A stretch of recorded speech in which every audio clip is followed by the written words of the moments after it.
রাজধানীর চাংখারপুলে ৬ জনকে গুলি করে হত্যায় মানবতা বিরোধী অপরাধের মামলায় অভিযোগ গঠনের আদেশ আজ। এর মধ্য দিয়ে ৮ পুলিশ সদস্যের বিরুদ্ধে আনুষ্ঠানিক বিচার শুরু হবে।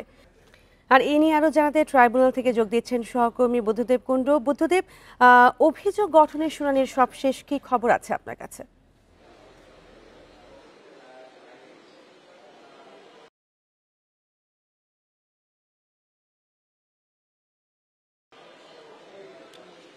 অভিযোগ গঠনের যে শুনানিটা সেটা কিন্তু এখন চলছে।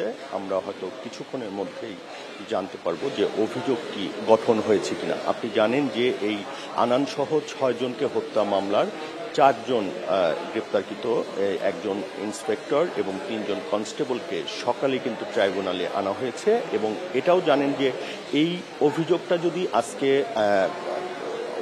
যদি নেওয়া হয় ট্রাইব্যুনালে, তাহলে কিন্তু ট্রাইব্যুনালের ইতিহাসে দ্বিতীয় মামলা হিসাবে এটির বিচার কাজ শুরু হবে।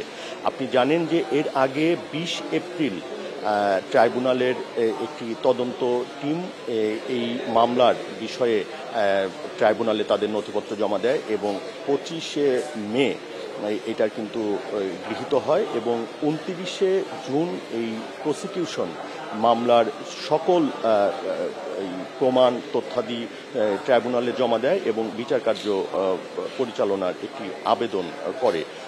তো সেই হিসাবে আজকে কিন্তু এই অভিযোগ আদেশটি দেয়া হবে বলে আমরা জানতে পেরেছি এবং এটি অভিযোগ আকারে হওয়ার পরেই কিন্তু ট্রাইব্যুনালের দ্বিতীয় বিচার কাজ সম্পন্ন হবে। এছাড়া আমি ২০১৬ সালে যে কল্যাণপুরের জঙ্গি সন্দেহের ৯ জনকে হত্যা করা হয়, সেই মামলার কিন্তু ৩ জন আসামি তৎকালীন ডিএমপি কমিশনার সহ ৩ জনকে ট্রাইব্যুনালে আনা হয়েছে এবং সেটিরও কিন্তু একটি